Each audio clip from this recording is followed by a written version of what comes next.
ఈ ఉదయకాల సమయంలో నేను నీతో మాట్లాడుకునే విషయం ఏంటి అంటే ద టూ విట్నెసెస్, ఇద్దరు సాక్షులు.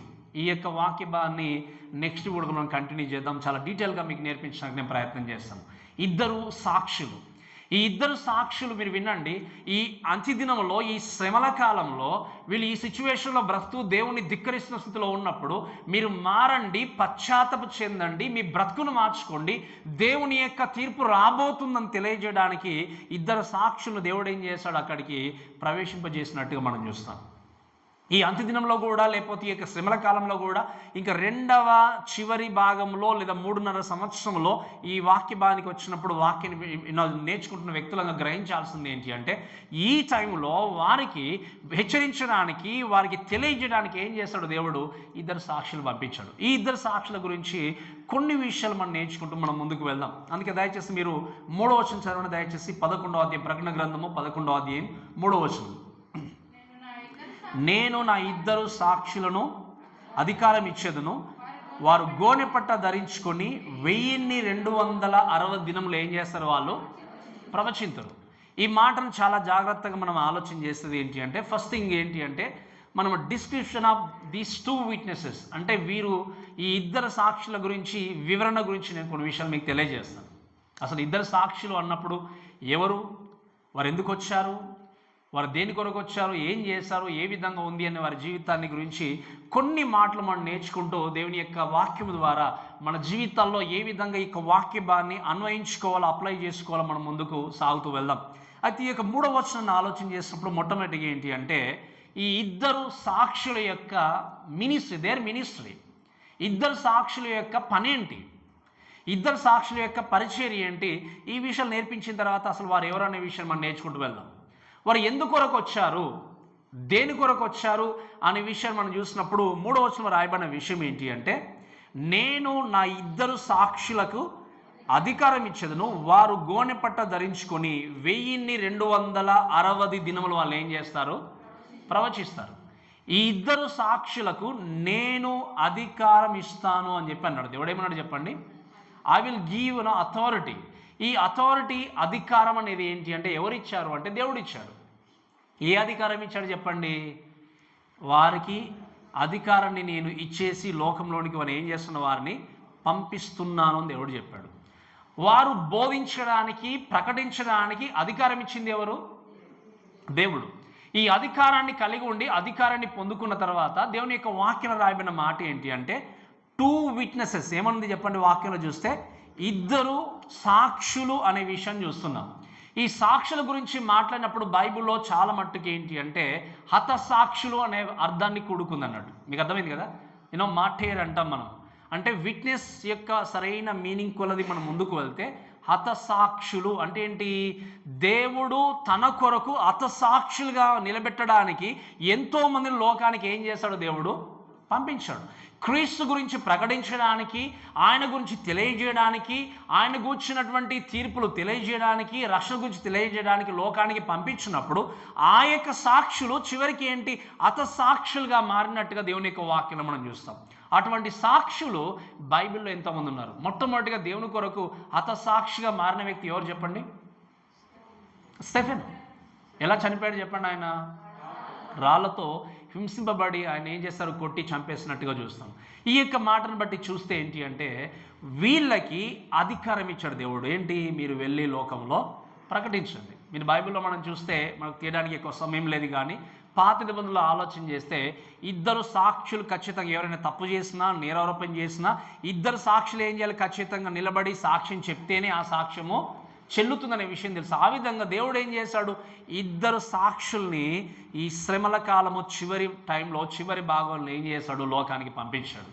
ఈ లోకానికి పంపించినప్పుడు వీళ్ళ మినిస్ట్రీ గురించి మనం చూసినప్పుడు ఏంటి అంటే ఏంటి వాళ్ళ యొక్క పని, ఎందుకోసం వచ్చారంటే వాక్యంలో ఏముంది అంటే ఈ ఇద్దరు సాక్షులు వాళ్ళు ఏంటట 1260 దినములు ఏం చేస్తున్నారు చెప్పండి, వాళ్ళు ప్రవచిస్తున్నారు. So there ప్రాఫెసైజింగ్. ఈ ప్రాఫెసీ అనే విషయాన్ని చూసినప్పుడు ఇక్కడ మెయిన్లీ ది న్యూ టెస్ట్మెంట్లో ప్రాఫెసీ అంటే నాట్ ఫోర్ టెల్లింగ్ అంటే ఏంటి, ఎక్కువ చెప్పాలంటే భవిష్యత్తును గురించి ఎక్కువ వర్ణించడానికి అంటే టాక్స్ అబౌట్ ప్రొక్లమేషన్ అంటే ఏంటి, ప్రీచింగ్. ఎందుకు మరి దేన్ని ప్రవచిస్తున్నారు, వాళ్ళు దేని గురించి తెలియజేస్తున్నారు అని ఆలోచన చేసినప్పుడు మీరు వినండి, రాబోతున్నటువంటి తీర్పు గురించి తెలియజేస్తున్నారు. 6 బూరలు ఊదబడ్డాయి, 7వ బూర ఊదడానికి సిద్ధంగా ఉంది. 7వ బూర అంతిమ తీర్పు. అవి దాని తర్వాత తీర్పు ఉండదు ఇంకా. అది భయంకరమైన శ్రమతో కూడుకున్నటువంటి తీర్పు. ఆ తీర్పు రావడానికంటే ముందు దేవుడు సమయం ఇచ్చాడు. హెచ్చరిస్తూ వారిని హెచ్చరించడానికి, బలపరచడానికి, వాక్యాన్ని ప్రకటించడానికి ఏం చేశాడు దేవుడు? 2 సాక్షులు పంపించాడు. ఆ 2 సాక్షులు ఏం చేస్తున్నారంటే రాబోతున్నటువంటి కెలామిటీ, రాబోతున్నటువంటి జడ్జ్మెంట్, ఆ వర్స్ట్ జడ్జ్మెంట్ అంటే ఏంటి మీరు గమనించండి. భయంకరమైనటువంటి తీర్పు లోకానికి రాబోతుంది. ఆ తీర్పును భరించడం మీ వల్ల కాదు, కాబట్టి దాన్ని మీరు గ్రహించండి అని చెప్పి ఏం చేయబడింది అంటే 2 సాక్షులు దేవుడు లోకానికి పంపించి జడ్జ్మెంట్ కోసం. అంతేకాకుండా చూస్తే they are coming to preach about hell అంటే మీరు వినండి, వార్నింగ్ ఇవ్వడానికి పరలోక రాజ్యాన్ని మాత్రమే కాకుండా ఉండబోతున్నటువంటి నరకాన్ని గురించి, అంతేకాకుండా అంత్యక్రీస్తు ఎలా ఇబ్బంది పెట్టబోతున్నాడు, ఇవన్నీ విషయాల గురించి ప్రకటించడానికి, ప్రొక్లెయిమ్ చేయడానికి ఏం చేశాడు దేవుడు అంటే 2 సాక్షులు పంపించాడు. మీరు చాలా జాగ్రత్త వినాలి ఒక మాట.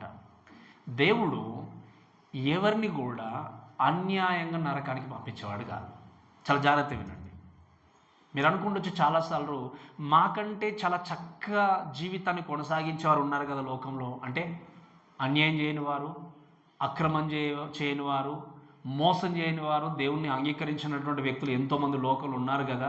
ఇటువంటి వ్యక్తులకు చావెందుకు వస్తుంది అన్నటువంటి క్వశ్చన్ చాలామందిలో ఉంటుందో ఉండదు చెప్పండి. లేదు ఇటువంటి వ్యక్తులు నిజంగా దేవుడు నరకానికి పంపిస్తాడా? లోకంలో ఉన్న వ్యక్తుల యొక్క ఒపీనియన్ ఏంటి అంటే చాలా చక్కగా మంచివాడుగా ఏ మాత్రం మోసం చేయకుండా, అన్యాయం చేయకుండా బ్రతికినట్టయితే ఎక్కడికి వెళ్తాం మనము?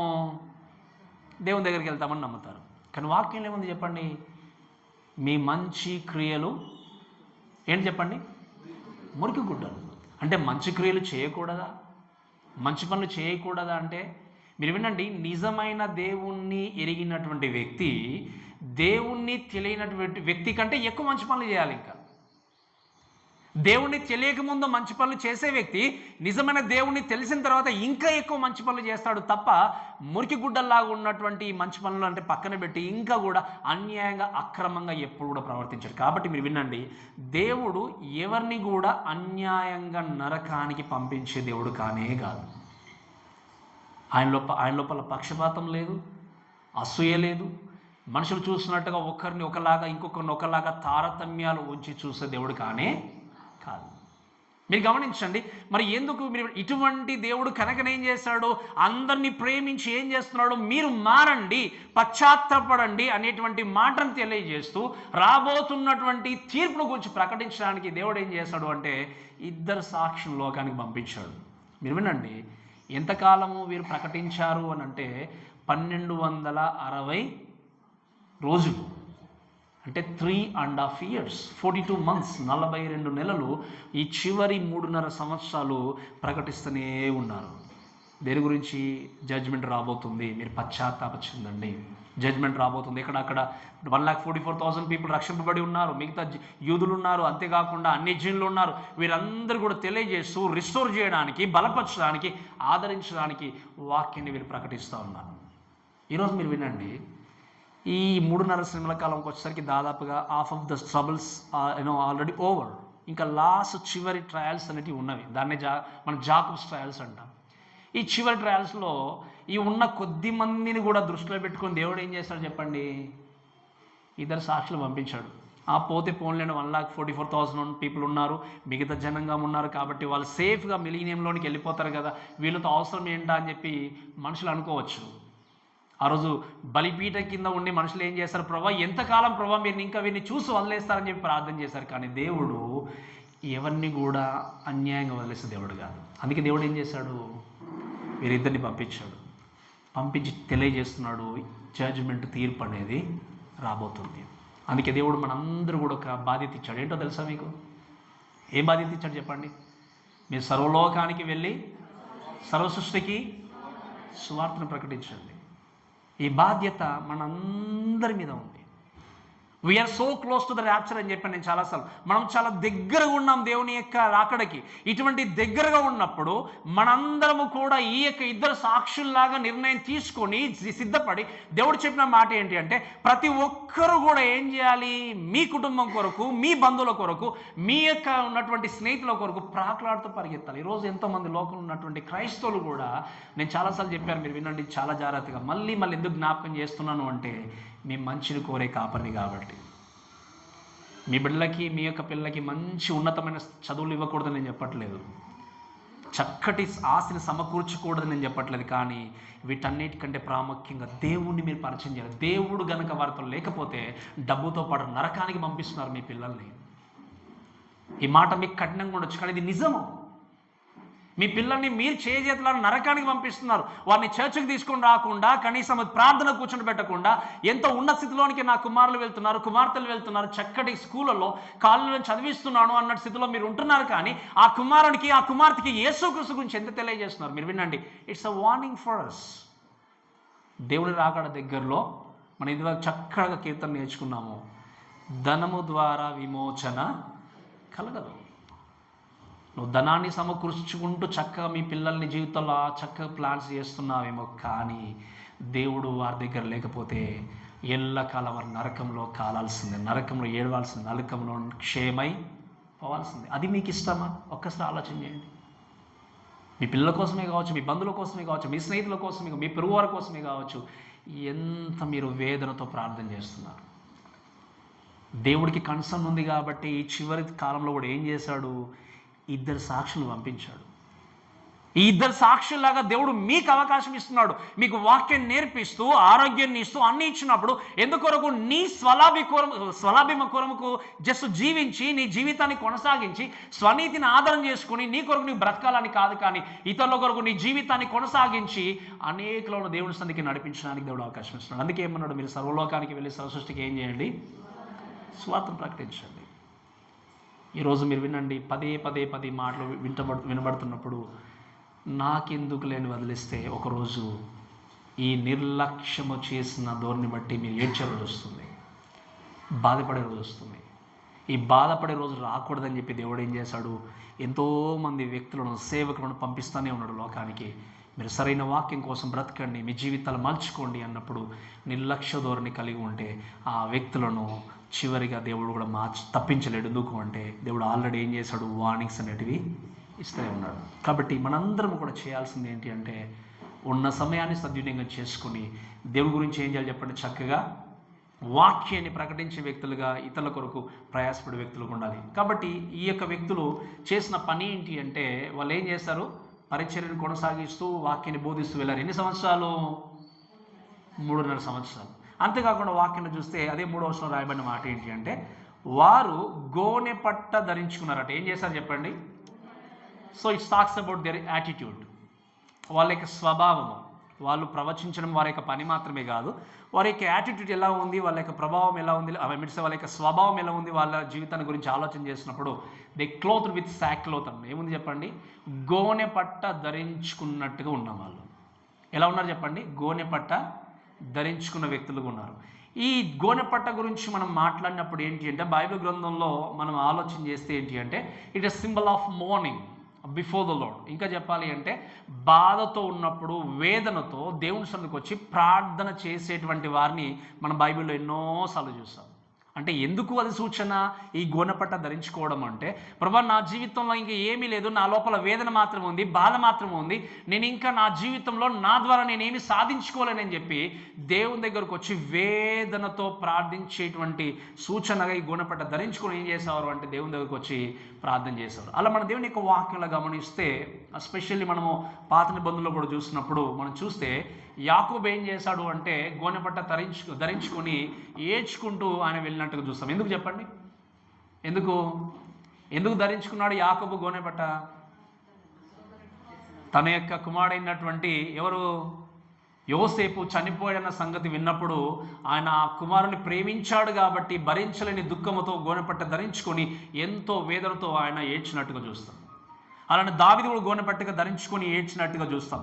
అలానే ఇంకా మనకు బాగా వాక్యంలో గుర్తుకొచ్చేటువంటి వ్యక్తి గురించి మనం మాట్లాడినప్పుడు యోనా గురించి మనం ఆలోచన చేసినప్పుడు యోనా గ్రంథంలో మనం స్పెషల్లీ చూస్తే యోనా వెళ్ళి నినివే పట్టణంలోనికి వెళ్ళి ప్రకటించగానే అక్కడ ఉన్నటువంటి రాజు ఏం చేశాడు చెప్పండి? ఏం చేశాడు? రాజు, మనుషులు, ఈవెన్ పశువులకు కూడా ఆహారం ఇవ్వకుండా వాళ్ళు ఏం చేశారు? గోనెపట్ట ధరించుకొని ఉపవాసం ఉండి ఏడ్చుకుంటూ దేవుని దగ్గర ప్రార్థన చేసినట్టుగా చూస్తాం. So it's symbol of morning stress. ఇంకా మీరు గమనించాల్సిన విషయం ఏంటంటే ఈ విషయం చూసినప్పుడు డిస్ట్రెస్ అంటాం. ఇంకా చెప్పాలి అంటే తగ్గింపు జీవితానికి సూచన. దేనికి చెప్పండి? తగ్గింపు. నేను ఇదే వాక్యం చదువుతా ఉన్నాను.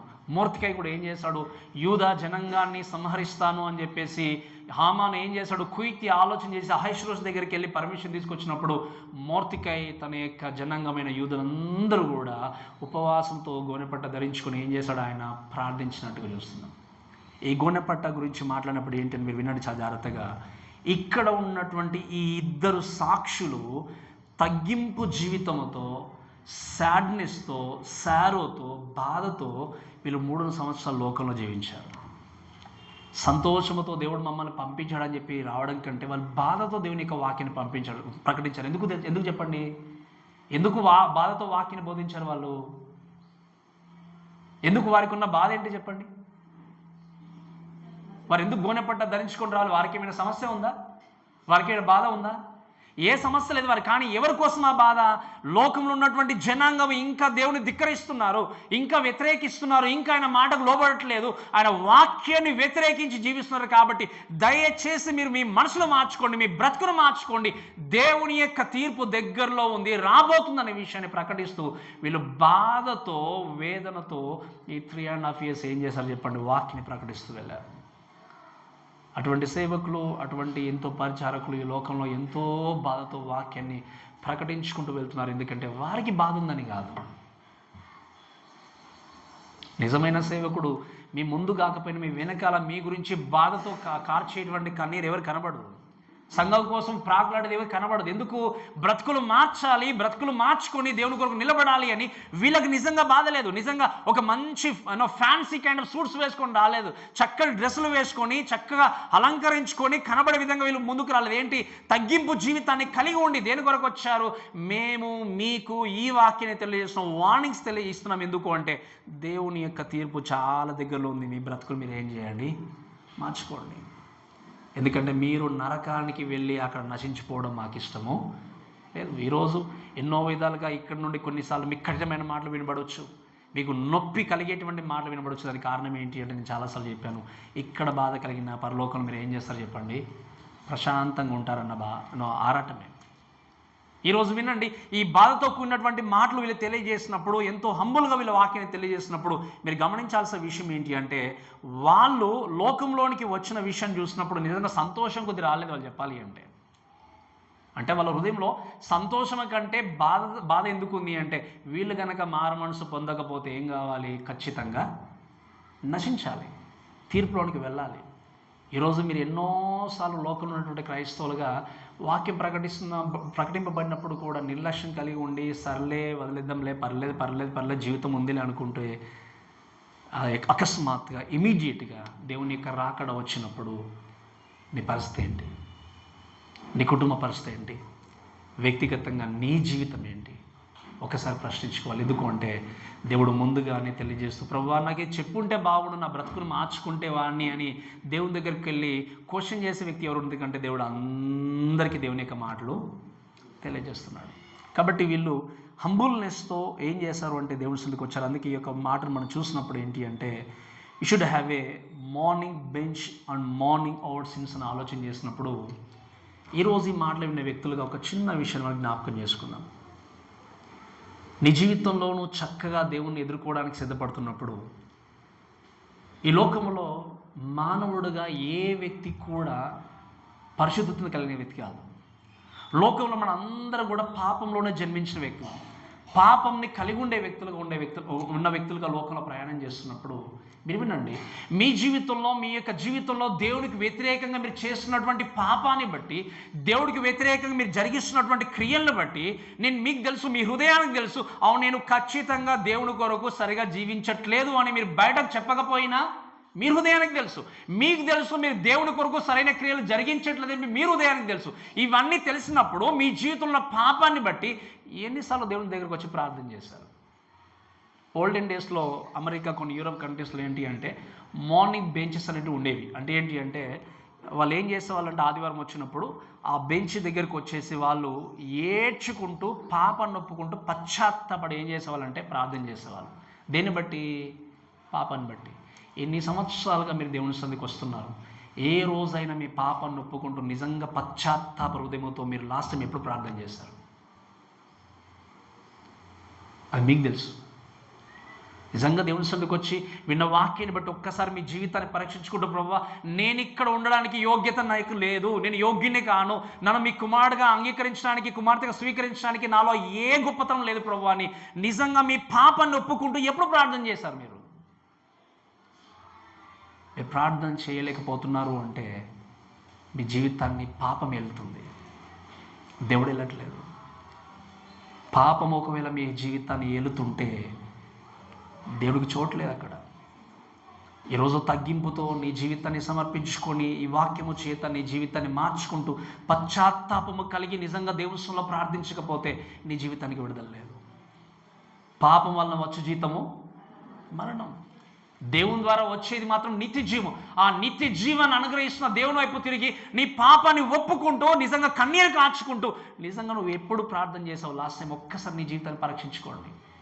సంఘంలో ప్రార్థించావా? నీ కుటుంబంలో ప్రార్థించావా? వ్యక్తిగతంగా ప్రార్థించావా? ఎన్నిసార్లు నీ పాపాన్ని ఒప్పుకుంటూ నువ్వు ప్రార్థన చేసింది ఎప్పుడు? పాపము జీవితం ఉన్నప్పుడు పరిశుద్ధులైన దేవుణ్ణి మనము హృదయపూర్వకంగా ఆరాధించలేము. పాపము మన హృదయంలో జీవించి కొనసాగిస్తున్నప్పుడు పరిశుద్ధులైన దేవునితో మన జీవితాన్ని చక్కగా సహవాసాన్ని కలిగి ఉండి ముందుకు వెళ్ళలేము. ప్రేమ దేవుని దయచేసి వినండి, దేవుడు అవకాశం ఇస్తున్నాడు, మాట్లాడుతున్నాడు. We should come to Jesus, to His presence, to pray over our sins. మన పాపాలని మనం ఒప్పుకుంటే ఏం చేయాలి? పశ్చాత్తాపము కలిగి ప్రార్థన చేయాలి. దేవుడు కోరుకునేది ఎటువంటి హృదయాన్ని చెప్పండి? పశ్చాత్తాపము కలిగి పాపాన్ని ఒప్పుకొని జీవించే వ్యక్తి యొక్క హృదయాన్ని దేవుడు కోరుకుంటున్నాడు. అటువంటి హృదయం దేవుడికి కావాలి. మనం లాస్ట్ వీక్ విన్నాం, నీ దేహమే దేవుని యొక్క, కాబట్టి నీ ఆలయాన్ని ఏ విధంగా ఉంచుకోవాలి? నీవు పరిశుద్ధంగా ఉంచుకోవాలి. మీరు వినండి, దేవుని గొప్పతనాన్ని రుచి చూస్తున్న వ్యక్తి ప్రతిరోజు పశ్చాత్తాపంతో ప్రార్థన చేస్తూ ఉంటాడు. ఎందుకంటే మీరు వినండి, ఈ లోకంలో జీవించినంతకాలము అడపదడప మన పాపలు పడిపోతూనే ఉంటాం, మళ్ళీ మనం సరి చేసుకుంటూ వస్తూ ఉంటాం. కానీ అందుకే నేను చెప్తున్నాను, ఈ మాట వినండి, ఎంతకాలం అవుతుంది మీరు మనస్ఫూర్తిగా నమ్మకంగా దేవునిలో కూర్చుండి నీ కొరకు నీ పాపాన్ని బట్టి నువ్వు పశ్చాత్తాపంతో ప్రార్థన చేసిన రోజు? నిన్న చేసావా? పోయిన వారం చేశారా? పోయిన సంవత్సరం చేశారా? మీకు తెలుసు. మీకు ఒకవేళ ఈ పశ్చాత్తాపముతో ప్రార్థన అనేది చేయలేదు అంటే మీకు దేవుడికి చాలా గ్యాప్ ఉంది. ఆ గ్యాప్ని దేవుడు ఇప్పుడు ఏం చేస్తున్నాడు? గ్యాప్ వచ్చిన ఈ టైంలోనే దేవుడు మీతో మాట్లాడుతున్నాడు.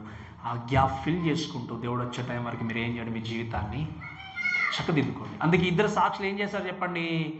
వీళ్ళు వచ్చి ప్రకటిస్తున్నారు, పాపాన్ని ఒప్పుకోండి, పరిశుద్ధతను కలిగి ఉండి మీ జీవితాన్ని మార్చుకొని ప్రకటించినప్పుడు, so God is giving you many opportunities. మీకు దేవుడు ఎన్నో అవకాశాలు ఇస్తున్నాడు. ఈ గ్యాప్ అనేది వచ్చినప్పుడు ఈ గ్యాప్ను ఫిల్ చేసుకొని, ప్రభువా నా పాపాన్ని క్షమించి పరిశుద్ధులుగా నన్ను మార్చి మీతో సరైన సహవాసం చేసే వ్యక్తిగా నిలబెట్టండి ప్రభువా అని పశ్చాత్తాపముతో నువ్వు ప్రార్థన చేసినప్పుడు ఏం చేస్తాడు? దేవుడు తప్పకుండా నీ జీవితాన్ని ముందుకు నడిపిస్తాడు. కాబట్టి ఈ మాటలు మనం జ్ఞాపకం చేసుకుంటూ వినండి. ఈ లోకంలో ఎంతోమంది కూడా సరైన వాక్యం వినిపింపబడుతున్నప్పుడు కూడా సరైన విధంగా దేవుడికి చోటు ఇవ్వకుండా ముందుకు సాగుచినప్పుడు వినండి, మనము వాక్యము వింటున్న కొలది, దాన్ని అవలంబించుకుంటూ వెళ్తున్న కొలది నీ కష్టాలు ఎక్కువనే, తక్కువేం కావు. సత్యము కొరకు సాక్షిగా జీవించడం అనేది ఈజీ టాస్క్ కాదు. కానీ వినండి, సత్యము కొరకు మనం నిలబడాలి. సత్యమైన వాక్యం కొరకు స్టెప్ తీసుకోవాలి. సత్యము కొరకు నిలబడిన వ్యక్తులు లోకంలో ఎక్కువ కాలం ఏం బ్రతకలేదు, అంతే కదా? అందుకే అప్పుడప్పుడు ఆలోచన చేస్తూ ఉంటాను నేను కూడా అప్పుడప్పుడు. ఏంటి అంటే యవ్వన కాలంలో ఎక్కువ మంది చనిపోయారు, మీరు గమనించండి. చాలా మట్టుకు దేవుని గురించి నిలబడి మన చావు మన మరణం ఎప్పుడు వస్తుందో మనకు తెలియదు, కానీ బ్రతికి ఉన్నంత కాలంలో దేవుని కొరకు ఏం చేయాలి? నిలబడి జీవితాన్ని కొనసాగిస్తూ వెళ్ళాలి. ఇది కొనసాగించి వెళ్ళాలి అంటే ప్రతిరోజు కూడా పశ్చాత్తాపముతో కూడిన ప్రార్థన నీ జీవితంలో ఉండాలి. ఎందుకు? మనకి యోగ్యత లేదు, అర్హులం కాదు. అర్హత లేకపోయిన దేవుడు అవకాశం ఇచ్చినప్పుడు ఏం చేయాలి అంటే we should stand for the truth and even speak the truth. మీకు అర్థమైంది కదా? సత్యము నీ జీవితంలో ఉన్నప్పుడు నువ్వు ఏం చేయగలవు? ధైర్యం కలిగి దేవుని నిలబడగలవు. ధైర్యంగా దేవుని గురించి నువ్వేం చేయగలవు? మాట్లాడగలవు. ఆ వాక్యాన్ని బోధిస్తూ మనం ముందుకు వెళ్ళాలి. సో దీని తర్వాత దయచేసి దేవుని యొక్క వాక్యంలో కొన్ని విషయాలు నేర్చుకుంటూ మనం ముందుకు వెళ్దాం. ఫస్ట్ థింగ్ మనం చూస్తాం ఏంటి అంటే వారి యొక్క పని. రెండవది ఏంటి అంటే వారి యొక్క ఏం చూసాం చెప్పండి? స్వభావం ఎలా చూసాం. మూడో విషయం ఏంటి అంటే దేర్ ఐడెంటిటీ, వాళ్ళ గుర్తింపు. వాళ్ళ గుర్తింపు గురించి మనం మాట్లాడినప్పుడు దేవుని యొక్క వాక్యాన్ని చూస్తే దయచేసి మనం చదువు 4వ వచనం దయచేసి. మీరు భూలోకమునకు ప్రభువైన వాని ఎదుట నిలిచి ఉన్న 2 ఒలీవ చెట్లు దీపస్తంభములనై ఉన్నారు. ఏంటి? 2 ఒలీవ చెట్లు దీపస్తంభములు అనే విషయం చూస్తున్నాం. మీకు అక్కడ పిక్చర్లో కనిపిస్తుంది, చూడండి ఒకసారి. 2 ఒలీవ చెట్లు, ఒక దీపస్తంభం. వారు ఎవరు అసలు అనే విషయం చూసినప్పుడు, ఏమై ఉన్నారో అని ఆలోచన చేసినప్పుడు, వాళ్ళ ఐడెంటిటీ కోసం మాట్లాడినప్పుడు ఏంటి అంటే ఈ 2 ఒలీవ చెట్లు 2 దీపస్తంభంలను చూస్తున్నాం. దీని గురించి మనకు అర్థం కావాలి అంటే మనం జకరియా గ్రంథంలోనికి వెళ్ళాలి. జకరియా గ్రంథంలో 3వ అధ్యాయం 4వ అధ్యాయంలో చూసినప్పుడు మీరు చాలా జాగ్రత్తగా వినండి. ఒకసారి 3వ అధ్యాయము ఒక 2-3 వచనాలు చదవండి దయచేసి. జకరియా గ్రంథము 3వ అధ్యాయం మొదటి నుండి కొన్ని మాటలు చదవండి.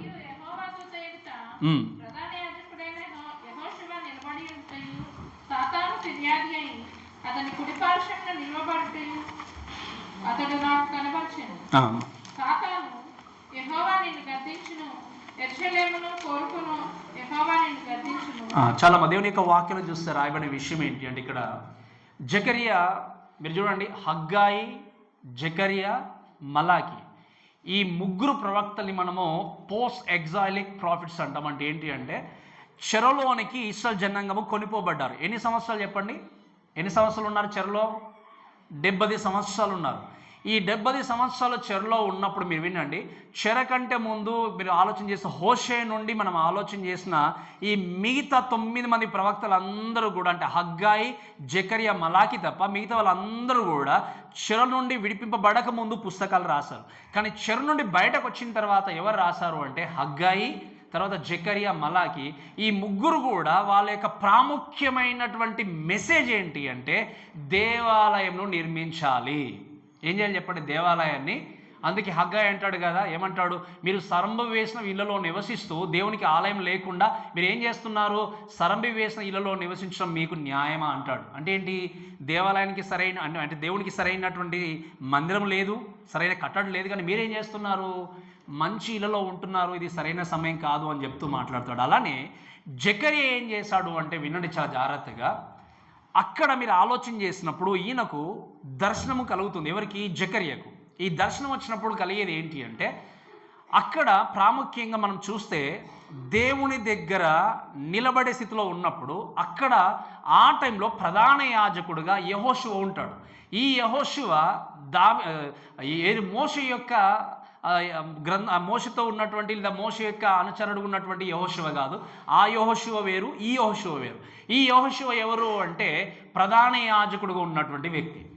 ఈ వ్యక్తి ఏం చేశాడు అంటే ఈయనకు దర్శనం చూస్తున్నప్పుడు, ఎవరు? జకరియా దర్శనం చూస్తున్నప్పుడు తనకు కనబడింది ఏంటి అంటే యెహోషువ దేవుని దగ్గర నిలబడే సమయం వచ్చింది.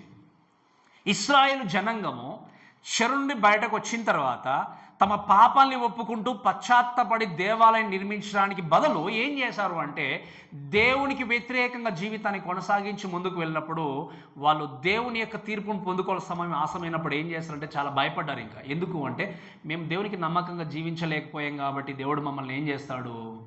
శిక్షిస్తాడు, మమ్మల్ని బాధ పెడతాడని భయపడ్డప్పుడు దేవుని యొక్క ప్రవక్త అయినటువంటి జకరియా ద్వారా తెలియజేసింది ఏంటి అంటే భయపడకుండా మీరు ముందుకు వెళ్ళండి అని చెప్పి జకరియా ఏం చేశాడు అంటే కలిగిన దర్శనాన్ని బట్టి ఈ యొక్క యెహోషువను, జెరుబ్బబెల్ని ఇద్దరిని కూడా ప్రోత్సాహపరుస్తూ ముందుకు పంపించినట్టుగా చూస్తాం.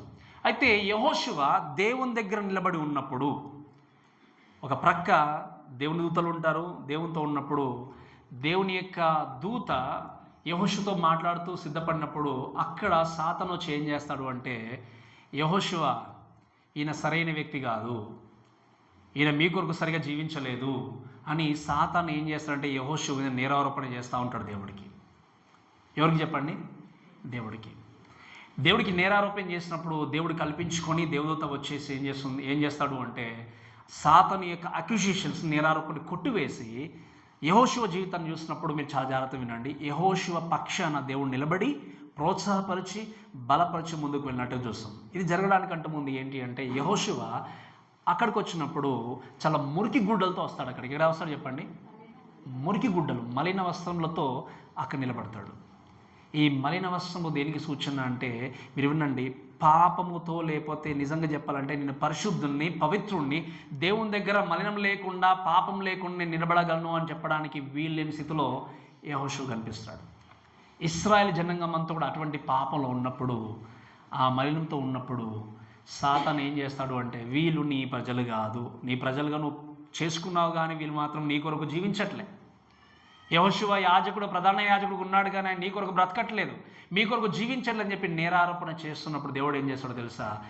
మలినముతో, పాపముతో ఉన్నటువంటి వారి బ్రతుకుల్ని మార్చాలన్నటికి సూచనగా ఏం చేస్తాడు అంటే దేవుడు అంటాడు వెంటనే, మీరు చదవడం తర్వాత ఏమంటాడు అంటే, ఆ వస్త్రాలు తీసివేసి తనకి ఏం చేయండి, ప్రశస్త వస్త్రాలని ధరింపజేయండి అని చెప్పి ప్రశస్త వస్త్రాలు తీసుకొచ్చి తలపాగబెట్టేసి ఏం చేస్తారు అంటే ఆయన పవిత్రుడిగా, పరిశుద్ధుడిగా కనబడే విధంగా దేవుడు ఏం చేస్తాడు, యెహోషువని నిలబెడతాడు.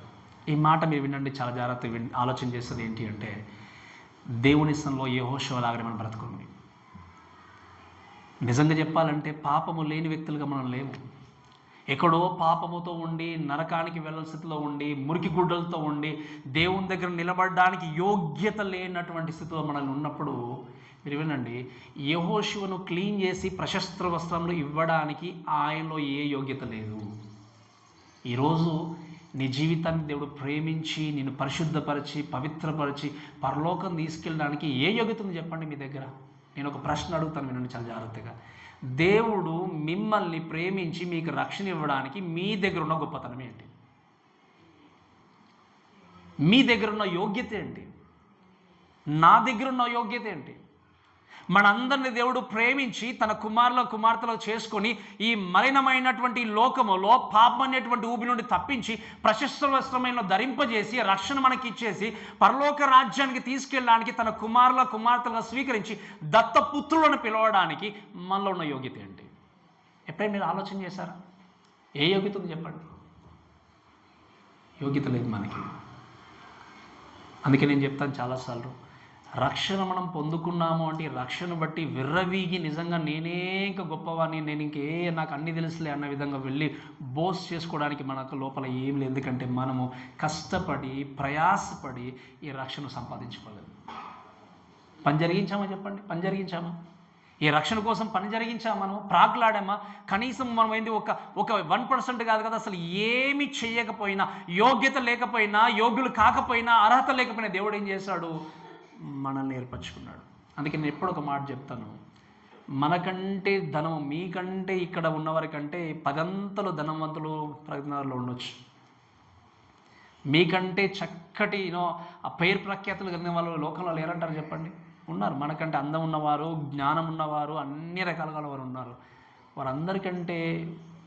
వారందరినీ పక్కన పెట్టి, లేకపోతే వారందరిలో దేవుడు నిన్ను ఏర్పరచుకున్నాడంటే దాన్ని ఎవరి గొప్పతనం? అది దేవుని గొప్పతనం. మరి దీంట్లో విర్రవీగడానికి, హెచ్చించుకోవడానికి, బోస్ చేసుకోవడానికి ఏముంది చెప్పండి? We are unworthy. మన జీవితంలో యోగ్యత అనేది దేవుడు ఏం చేశాడు? ప్రశస్త వస్త్రంలో ధరింపజేసినట్టుగా పాపాన్ని తొలగించి పరిశుద్ధపరిచి, నీవు నా కుమారుడు, నేను నిన్ను కని ఉన్నాను అన్నట్టుగా ఏం చేశాడు దేవుడు? మనల్ని తన కుమారులుగా చేసుకున్నాడు, కుమార్తెలుగా చేసుకున్నాడు. ఇది మనలో ఉన్న గొప్పతనం కాదు.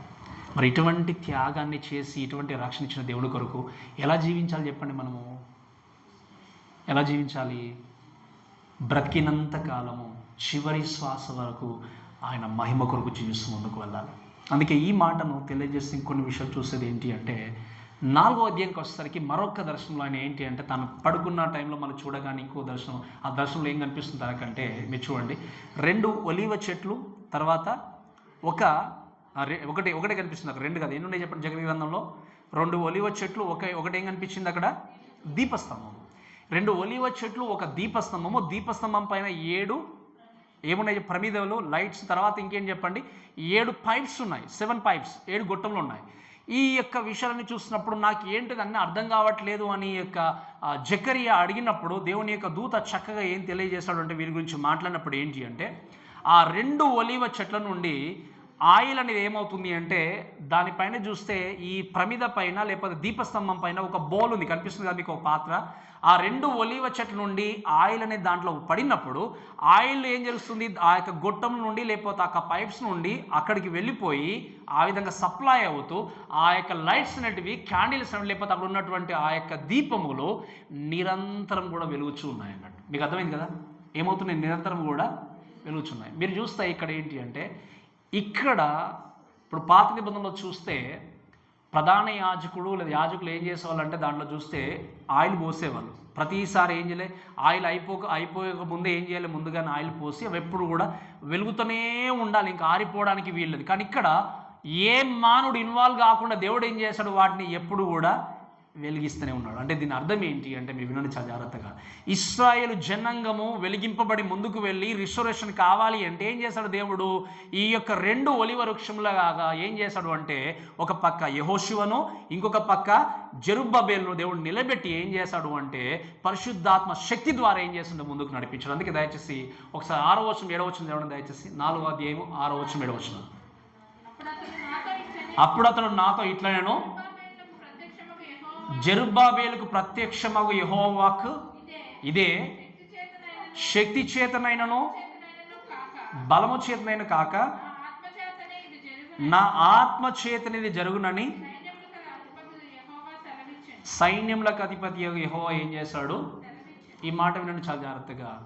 నా బలము చేత, నా శక్తి చేత కాకుండా ఇది కేవలము నీ వాక్కు ద్వారా మాత్రమే జరుగుతుంది అనే విషయాన్ని జకర్యాకు దేవుడు తెలియజేసినట్టుగా చూస్తాం. ఇది ఎందుకు దేవుడు చూపించాడో జకర్యా కంటే మీరు వినండి చాలా జాగ్రత్తగా. ఏ మానవుని యొక్క శక్తి లేకుండా దేవుడు ఇశ్రాయేలు జనాంగాన్ని ఏం చేయబోతున్నాడు? రిస్టోరేషన్ చేయబోతున్నాడు, అంటే పునరుద్ధరించబోతున్నాడు. పరిశుద్ధాత్మ దేవుని ద్వారా మీరు వినండి నిరంతరం కూడా జీవితాన్ని వెలిగిస్తూ ముందుకు వెళ్తున్నాడు. ఈరోజు ఈ మాటలు బట్టి చూస్తుంది ఏంటి అంటే, చాలా జాగ్రత్తగా వినాలి. ఆయన అంటాడు జెరుబ్బబేలు, ఆయన ఒక రూలర్. జెరుబ్బబేలు వినుము, ఏంటి? నీ శక్తి చేత, నీ బలము చేత వీటిని సాధించావనుకోవడానికి వీల్లేదు. ఎందుకంటే దేవుని వాక్కు ద్వారా మాత్రమే ఇది ఏం చేస్తుంది చెప్పండి? జరుగుతుంది. ఈరోజు ఈ మాటలు బట్టి చిన్నగా ఇక్కడ టైం స్పెండ్ చేసి ముందుకు వెళ్తాను, చాలా జాగ్రత్తగా వినండి. ఈరోజు ఎంతోమంది వారి జీవితాల్లో ఆలోచన చేసేది ఏంటి అంటే, నేను కష్టపడకపోతే ఎలా, నాకు ఎలా నేను కుటుంబాన్ని పోషించుకుంటాను, ఆస్తిని సంపాదించుకుంటాను, భూములు సంపాదించుకుంటాను అని చెప్పి పరిగెత్తే వ్యక్తులు ఉన్నారు. కష్టపడాలి, ప్రయాసపడాలి, పని చేయని వాడు భోజనము చేయకూడదు వాక్యంలో. కానీ దేవుని పక్కన పెట్టి పని చేయమని చెప్పలేదు. ఈరోజు నువ్వు అనుకోవచ్చు, నా సొంత జ్ఞానం చేత, నాకున్నటువంటి బలము చేత, నాకున్నటువంటి శక్తి చేత, నా జ్ఞానం చేత ఇవన్నీ సంపాదించుకున్నాను అనుకోవచ్చు. దేవుడు అంటున్నాడు ఏంటి అంటే, అది నీ వల్ల కాదు, నా ద్వారా జరిగిందని దేవుడు చెప్తున్నాడు. మీరు చాలా జాగ్రత్తగా వినండి. ఈరోజు మీరు కలిగి ఉన్నటువంటి జాబ్ మీ కష్టం చేత, మీ జ్ఞానం చేత సంపాదించుకుంది కాదు. మీరు అనుకుంటున్నారు ఎవరైనా, నాకున్న టాలెంట్, నాకున్న ఎక్స్పీరియన్స్, నాకున్నటువంటి పనితరాన్ని బట్టి నాకు ఈ జాబ్ వచ్చిందని ఎవరు అనుకుంటున్నారా? అనుకుంటున్నారు చెప్పండి. మీరు అనుకుంటే మీరు రాంగ్ రూట్లో ఉన్నట్టే. దాని వెనకాల దేవుని హస్తం ఉంది. ఈరోజు నువ్వు ఆరోగ్యవంతుడు ఉన్నావు అంటే నేను పాటిస్తున్నటువంటి డైట్ అనుకుంటున్నారేమో మీరు. కొంతమంది వాకింగ్ చేస్తూ ఉంటారు, మార్నింగ్ అయినా ఫుడ్ తీసుకునే విషయంలో కూడా చాలా కేర్ఫుల్గా ఉంటాం ఎవ్రీథింగ్. అందుకే అప్పుడప్పుడు జుట్టు రాలిపోతూ ఉంటే నేను ఎలా అంటాను మళ్ళీ చెప్తుంటే, దేవుని సెలవు లేకుండా ఒక్క వెంట్రుకు కూడా వై షుడ్ బి వర్రీ, అంతే కదా, వై షుడ్ బి వర్రీ. మన జీవితంలో ఆరోగ్యం ఇచ్చేది ఆయన. అలా అని చెప్పి మీరు ఏంటి అంటే ఏమీ చూడకూడదు అంటే చూసుకోవాలి. కానీ మీరు ఏంటి అంటే వీటి ద్వారా నాకు రక్షణ, వీటి ద్వారా నాకు హెల్త్ ఉంటుంది, వీటి ద్వారా నేను చక్కగా ఆరోగ్యంగా ఉంటున్నాం అనుకుంటున్నారా? మీరు వినండి, దాని వెనకాల ఎవరున్నారు? దేవుడు ఉన్నాడు. ఈరోజు మీ శక్తి ద్వారా, మీ యొక్క బలము చేత మీరు ఏది సాధించలేరు. దాని వెనకాల ఎవరు ఉండాలి? దేవుడు ఉండాలి. ఒకవేళ మీరు ఇది సాధించని అనుకుంటే అది శాశ్వతంగా మీ జీవితంలో ఉండనే ఉండదు. వాక్యం మనం చదువుకున్న ప్రొద్దున సంపాదించింది అంతా కూడా ఏమవుతుంది? పరలోకి అయిపోతుంది. దాంట్లో నివాసం వాళ్ళు చేయనే వాక్యంలో. మరి ఎవరి కోసం ప్రయాస? సరే మీరు ప్రయాసపడతారు, మా కుమారులు ఉన్నారు కదా అంటారు. వాళ్ళు రేపు వాళ్ళ కుమారుల కోసం రేపు వాళ్ళు ఇంకెవరు అనుభవించేది? మీకు అర్థం చెప్పిన మాట అంతే కదా. నేను చెప్పిన మాట, మా పిల్లలు బాగుండాలని ప్రయాసపడుతుంది, తప్పులేదు. వాళ్ళు ఏమనుకుంటారు, ఉన్న ఆస్తి బాగుంది చాలా అనుకుంటారు, మళ్ళీ మా పిల్లల కోసం ఇంకా అని అలా అందరూ ప్రయాసపడుకుంటూ వెళ్ళిపోతే సో దేవుడు ఇచ్చిన లైఫ్ ఏంటి ఇంకా? అందుకే దేవుడు చక్కగా ప్రార్థన మనకు నేర్పించాడు. ఏం ప్రార్థన చెప్పండి? పరలోక ప్రార్థన ఏమని నేర్పించాడు యేసుక్రీస్తు? మా అనుదినాహారము నేడు మాకు. అంతే. అంటే రేపటి గురించి మీరు భయపడకండి, బాధపడకండి, టెన్షన్ పడకండి. ఏంటి, ఏ రోజు కీడో ఆ రోజుకు చాలన్నాడు దేవుడు. కానీ మనం ఏం చేస్తాము? We always worry about tomorrow. ఏం జరుగుతుంది. అందుకే నేను చాలాసార్లు చెప్తాను, రేపటి గురించి వరినెస్ కలిగి ఉండి ఈ రోజు ఉండే ఆనందం ఎంతమంది మిస్ అయిపోతున్నారు చెప్పండి? మిస్ అయిపోతున్నారు చెప్పండి. దయచేసి ఆలోచన చేయండి. రేపు ఏం జరుగుతుందో నా కుటుంబం ఎలా ఉంటుందో, రేపు డబ్బులు ఎలా ఉన్నాయో ఇవన్నీ ఆలోచన చేస్తే ఈ రోజు ఉన్న డబ్బుతో మీరు ఏం చేయలేరు, ఈ రోజున్న ఆరోగ్యంతో ఏం చేయలేరు, ఈ రోజు ఉన్నటువంటి కుటుంబ వాతావరణంతో మీరు కూడా సమయాన్ని గడపలేరు. అలా ప్రతిరోజు మీరు వెళ్తూ ఉంటే చచ్చేంత వరకు మీ జీవితంలో మనశ్శాంతి ఉండదు, చనిపోయేంత వరకు మీ జీవితంలో సాటిస్ఫాక్షన్ ఉండదు. అందుకే కంటైన్మెంట్ ఈజ్ వెరీ ఇంపార్టెంట్. మన దేవుడు అందుకే ప్రార్థన నేర్పించాడు, నేడు మాకు కావలసిన ఆహారాన్ని మాకు దయచేయండి.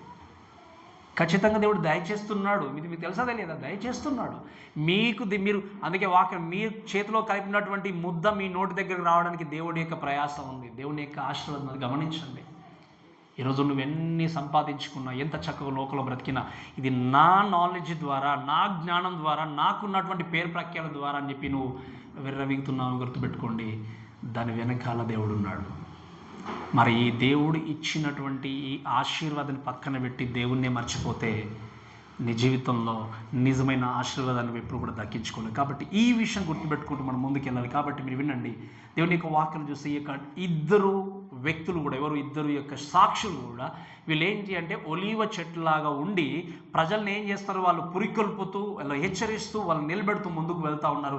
అందుకే దేవుని యొక్క వాక్యాలు చూస్తే ఏంటి అంటే వారి ద్వారా వాక్యము ఏం చేస్తుంది, బయలు వెళ్ళుచు మీరు మీ జీవితాన్ని మార్చుకోండి అని చెప్పి ప్రకటిస్తూ వెళ్తూ ఉన్నారు.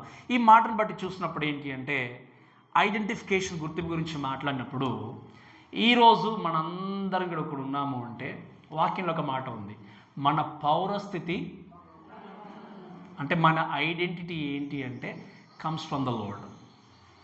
ఎంతమంది బయటకు వెళ్ళినప్పుడు, అందుకే మీరు చాలా జాగ్రత్తగా వినండి, ఎంతమంది బయట మీరు ఉన్నప్పుడు నిజంగా క్రైస్తవుని చెప్పుకోవడానికి సిగ్గుపడుతున్నారు?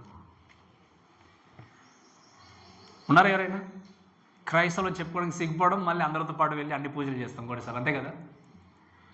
మీరు వినండి, క్రైస్తవుడిగా చెప్పుకోవడానికి నువ్వు భయపడుతున్నావు, సిగ్గుపడుతున్నావు అంటే అర్థం ఏంటంటే నీలో దేవుడు లేడు, నీలో దేవుడు ఉదయించలేదు. దేవుని యొక్క వాక్యం రాయబడిన మాట ఏంటి అంటే you have a identification because of Jesus. ఆయన నీకు ఇచ్చిన ఐడెంటిఫికేషన్, గుర్తింపు ఏంటి అంటే మామూలుగా వచ్చి ఒక స్టాంప్ వేసి వెళ్ళిపోయలేదు. ఏం చేశాడు? ఆయన తన జీవితాన్ని మీ కొరకు ఇచ్చాడు. ఇప్పుడు ఎవరైనా ఒక ఐడెంటిఫికేషన్ మనకి ఇవ్వాలి అంటే మీరు వినండి, ఓకే ఇది పలాని ఇల్లు ఈయనది అని చెప్పినప్పుడు ఒక డాక్యుమెంట్ రాసి ఇచ్చేస్తారు, లేదా ఒక స్టాంప్ వేసి ఇచ్చేస్తే మనది అయిపోతుంది. కానీ నీ గురించి నువ్వు నా కుమారుడివి, నా కుమార్తె అని చెప్పి స్టాంప్ వేసి దేవుడు ఎలా ఇచ్చాడు తెలుసా మీకు? తన రక్తం చేత స్టాంప్ వేసి ఇచ్చాడు, మనకు తన జీవితాన్ని అర్పించాడు. మరి ఎందుకు మనం చులకన చూడడము? ఇంకా ఎంతకాలం ఈ నిర్లక్ష్యం, ఇంకా ఎంతకాలం ఈ యొక్క రాంగ్ ధోరణి? సమయం ఇంకా లేదు. అందుకే దేవుడు అంటాడు చివరికి మనం చూస్తాం 22వ అధ్యాయంలో, ఇదిగో నేను అతి త్వరలో వచ్చున్నాను అంటాడు. ఏంటి త్వరగా అంటే? రావడం వేరు, అతి త్వరలో రావడము అని ఏమంటాడు? నేను త్వరగా వచ్చున్నానంటే ఆలస్యం లేదు ఇంకా. మీరు వినండి, ఈరోజు మీరు కలిగి ఉన్నటువంటి గుర్తింపు అనేది దేవుడిచ్చింది. ఈ గుర్తింపును బట్టి దేవుని కొరకు సాక్షిగా మనం నిలబడాలి. అందుకే వాక్యంలో ఒక మాట ఉంది, ఈ లోకంలో ఎవరైతే జనుల దగ్గర నన్ను ఒప్పుకోవడో వాడిని నేను తండ్రి దగ్గర ఒప్పుకున్నాడు దేవుడు. మరి ఎందుకు ఈ లోకంలో దేవుని కొరకు జీవించే స్థితిలో ఇంకా నిర్లక్ష్య ధోరణి కలిగి ఉండే వ్యక్తులని మనము ఎంతోమందిని వాక్యం చూస్తాం. కాబట్టి మీరు వినండి, ఎప్పుడైతే దేవుడు మనల్ని ముద్రించాడో, స్టాంపు వేశాడో, రక్షించుకున్నాడో, వీఆర్ బిలాంగ్స్ టు హిమ్. మనం ఆయన యొక్క సొత్తు. అందుకే మీరు వినండి, పిల్లలు ప్రశాంతంగా ఏ టెన్షన్ లేకుండా ఎందుకుంటారు చెప్పండి? ఏదైనా వారి జీవితంలో ఎందుకు? గట్టిగా చెప్పాలి, ఎందుకు? పేరెంట్స్ ఉన్నారని చెప్పి. మరి మనము టెన్షన్ లేకుండా దేవునితో మనం ఎప్పుడు వెళ్ళగలము అంటే ఆయన్ను మీరు సరిగా అర్థం చేసుకున్నప్పుడు, ఆయన సరిగా మీరు గుర్తిరిగినప్పుడు. ఎందుకంటే ఆయన మా పరలోకపు తండ్రి. మనకు అన్ని అనుగ్రహించే దేవుడు ఆయనే, నడిపించే దేవుడు ఆయన. కాబట్టి ఈ మాటలు అర్థం చేసుకున్న వ్యక్తి ఏం చేయగలడు? దేవునితో జీవితాన్ని కొనసాగించేవాడు. కాబట్టి ఇంకా చివరిగా ఇంకొక మాట చెప్పి ముగిస్తాను. ఎగ్జాక్ట్లీ ఐడెంటిఫికేషన్ తర్వాత actually who are they, olive ట్రీస్తో మనం పోల్చి దేవుడు చూపించాడు. చివరిగా వాళ్ళు ఎవరు అనుకున్నప్పుడు మీరు వినండి, వాళ్ళ పవర్ను బట్టి, వాళ్ళకున్న శక్తిని బట్టి అప్పుడు వాళ్ళ గురించి మనం క్లియర్గా నేర్చుకున్నాం. సో వారి యొక్క గుర్తింపు మాత్రమే కాదు, తర్వాత 5-6 వర్షంలో చూస్తే వారికి ఉన్న పవర్, అంటే వారికి ఉన్న శక్తిని బట్టి వారు ఎవరో మనం నేర్చుకుంటూ ముందుకెళ్దాం. చదవండి దయచేసి 5వ వచనము. ఎవడైనా వారికి హాని చేయ ఉద్దేశించిన ఎడల వారి నోటి నుండి అగ్ని బయలువెడలి వారి శత్రువును దహించి వేయను గనక ఎవడైనా వానికి హాని చేయ ఉద్దేశించిన అలాగున వాడు చంపబడవలను. అలానే ఇంకా 6వ వచనంలో తాము ప్రవచింపు దినంలో వర్షము కురవకుండా ఆకాశమును మోయుటకు వారికి అధికారం కలదు, మరి వారికి ఇష్టమైనప్పుడల్లా నీళ్ళు రక్తంగా చేయుటకును నానా విధములైన తెగుళ్లతో భూమిని బాధించుటకును వారికి అధికారం కలదు. సో వారికి ఉన్న శక్తి ఏంటి అనే దాన్ని బట్టి వారు ఎవరనే విషయం చూసినప్పుడు మన వాక్యంలో మోస్ట్లీ మనం ఆలోచన చేస్తే most of the commentaries believe చేసేది ఏంటి అంటే మోషే తర్వాత ఏలియా అని నమ్ముతారు. మీకు అర్థమైంది? ఎవరని నమ్ముతారు చెప్పండి? మోషే, ఏలియా అని నమ్ముతారు. మరి ఇద్దరు సాక్షుల గురించి ఎందుకు మోషే, ఏలియా నమ్ముతారని ఆలోచన చేసినప్పుడు వీళ్ళ గురించి మనం కొన్ని విషయాలు చూస్తున్నట్టయితే అసలు ఎందుకు మరి మోషే, ఏలియా, మోస్ట్ ఆఫ్ ద పీపుల్ ఎందుకు బిలీవ్ చేస్తారు అనుకుంటే మన వాక్యంలో గమనిస్తే ఏంటి అంటే స్పెషల్లీ వాళ్ళు చేసినటువంటి పనులు కూడా ఇక్కడ ఉన్నటువంటి పనులు కూడా సేమ్ ఉన్నాయి. స్పెషల్ ఏంటి అంటే అక్కడ వాక్యం చూస్తే ఏముంది? అగ్ని కావచ్చు, ఇంకేంటి అక్కడ ఉన్నటువంటి చూస్తే వాక్యం చూస్తే వారి నోటి నుండి అగ్ని బయలువెడలి వారి శత్రువు దహించివేయను గనక, అంతేకాకుండా ఏంటి కరువే కావచ్చు, వర్షమే కావచ్చు, తర్వాత రక్తం అనే మాట కూడా కావచ్చు. ఇవన్నీ చూసినప్పుడు మనకు తెలుసు వాక్యంలో ఏలియా ప్రార్థన చేసినప్పుడు ఎన్ని సంవత్సరాలు వర్షం రాలేదు చెప్పండి భూమి మీదకి? 3 సంవత్సరాలు. 3 సంవత్సరాలు 3.5 సంవత్సరాలు 3.5 సంవత్సరాలు 3.5 అంతే కదా. తర్వాత ఏం జరిగింది చెప్పండి? అలానే వాక్యంలో చూస్తే ఇంకొక మాట ఏంటి అంటే ఆయన 2 కింగ్ చాప్టర్ 1లో ఆయనను పిలుచుకుని రండి అని చెప్పేసి రాజు ఏలియా దగ్గరికి దూతలను పంపినప్పుడు నేను దేవుని సేవకుని అయితే మీరు ఖచ్చితంగా ఇప్పుడు దహించి వేయబడాలి అన్నప్పుడు ఆకాశం నుండి అగ్ని దిగి ఏం జరిగింది చెప్పండి? వారిని దహించి వేసినట్టుగా చూస్తాం. తర్వాత మోషే గురించి మాట్లాడినప్పుడు మొట్టమొదటిగా ఆయన చేసిన వచ్చిన తెగులు గురించి మాట్లాడినప్పుడు చూస్తే ద మిరాకిల్ ఏంటి అంటే నీరు రక్తంగా మారిపోయింది. ఇవన్నీ చూస్తే ఏంటి అంటే సో వీరు మోషే, ఏలియా అన్నటువంటి ప్రస్తావన తీసుకొచ్చే వ్యక్తులు ఉంటారు. రెండవ విషయం ఏంటి? రెండవ రీజన్ గురించి మాట్లాడినప్పుడు ఎందుకు వీరిద్దరైనా ఆలోచన చేసినప్పుడు మీరు చూడండి ఆ ప్రాఫెసీస్ ఉన్నాయి వారి గురించి స్పెషల్లీ ఆలోచన చేస్తే మలాకి గ్రంథం 4వ అధ్యాయం 16వ వచనం చూడండి దయచేసి. 1వ అధ్యాయం చదవండి, 1వ వచనం. మలాకి గ్రంథము 4వ అధ్యాయం 1వ వచనం.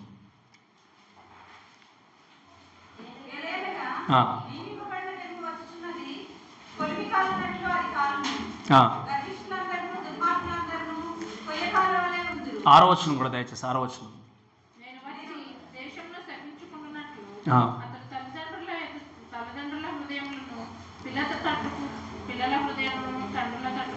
రైట్, ఏముంది ఇక్కడ? వీరు ఇలా రాబోతారు ఖచ్చితంగా. మీరు తర్వాత చదువుకోండి మోషే కోసం ద్వితీయోపదేశ కాండము మీరు 18వ అధ్యాయం 15 నుండి 18 వరకు మీరు ఇంటికి వెళ్ళిన తర్వాత చదువుకోండి.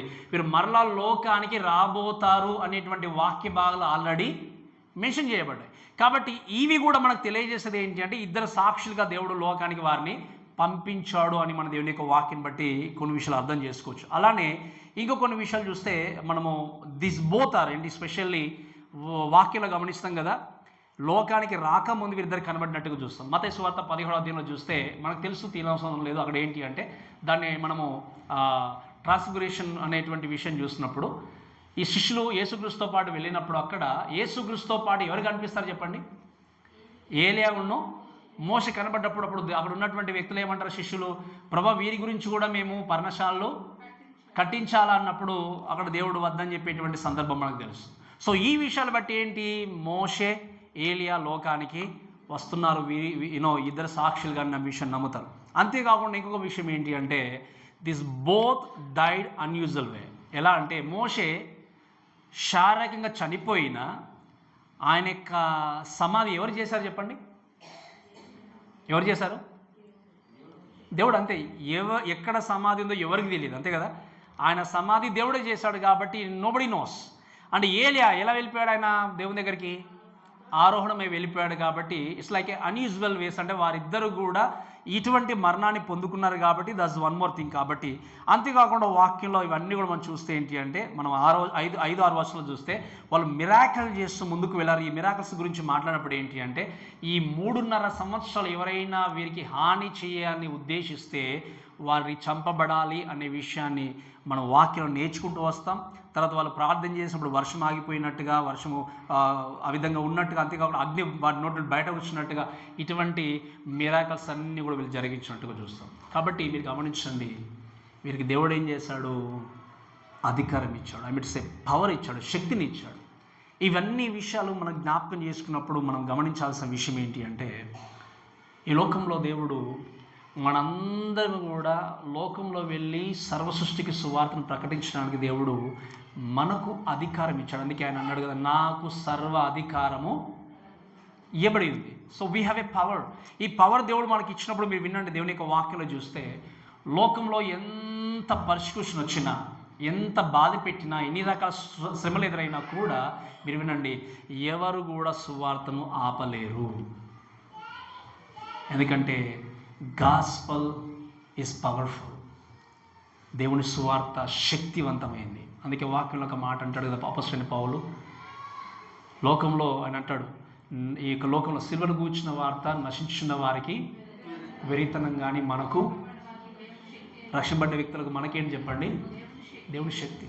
ఈరోజు మీరు శ్రమ కలుగుతుంది, బాధ కలుగుతుంది అని చెప్పేసి మీరు వినండి, ఎంతో ఒకవేళ వాక్యాన్ని చెప్పడానికైనా, ఇతరులకు దేవుని గురించి తెలియజేయడానికైనా మీరు ఒకవేళ భయపడుతూ జీవిస్తూ ఉండొచ్చు. కానీ గుర్తుపెట్టుకోండి, గాస్పల్ హ్యాస్ ఎ పవర్. దేవుని సువార్త శక్తివంతమైంది. మీకు మిమ్మల్ని ప్రేమించే దేవుడు శక్తిమంతుడు. కాబట్టి భయపడకుండా మీకున్న సమయాన్ని బట్టి 2 సాక్షుల్లాగా ఏం చేయాలి? లోకంలో సువార్తని ప్రకటించాలి. ఎందుకంటే సమయం ఎక్కువ లేదు. కాబట్టి ఈ మాటలు వింటూ దేవుని చిత్తంతో మనం నెక్స్ట్ కంటిన్యూ చేద్దాం. కాబట్టి నేర్చుకునే విషయం ఏంటి అంటే 2 సాక్షులుగా దేవుడు లోకాల్లోనికి వెళ్ళి 2ని పంపించి ప్రజలు వారి జీవితాన్ని మార్చుకొని రాబోతున్నటువంటి తీర్పు నుండి బయటపడడానికి వారిని హెచ్చరించినట్టుగా దేవుని యొక్క వాక్యంలో చూస్తాం.